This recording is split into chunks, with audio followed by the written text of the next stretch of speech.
সকল সাংবাদিক বন্ধুদের একটা স্বাস্থ্য পরিষেবা দেওয়ার সুযোগ পেয়েছি।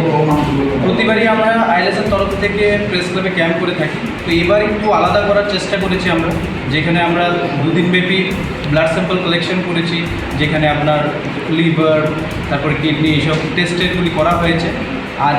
আজকে 25 তারিখ, যেখানে আমাদের তরফ থেকে ডক্টর দীপঙ্কর পাল মেডিসিন স্পেশালিস্ট এবং ডক্টর টি নরেশ বাবু কার্ডিওলজিস্ট, যিনি আজকে ওই রিপোর্টগুলি দেখে সকলের যে রিপোর্টের যে পরিসংখ্যান বুঝিয়ে দেওয়া যে কী পরিস্থিতিতে ওদের শরীর আছে। আমরা জানি যে সাংবাদিকরা প্রতিনিয়তই বিভিন্ন জায়গায় ঘোরাফেরা করছে, নিজের স্বাস্থ্যের প্রতি খেয়াল রাখছে না, সমাজের প্রতি ওরা দায়িত্বতা এতটুকু যে ওরা নিজের শরীরের দিকে খেয়াল না রেখেও আমাদেরকে জানাচ্ছে যে প্রতিনিয়ত আমাদের সমাজে কী চলছে।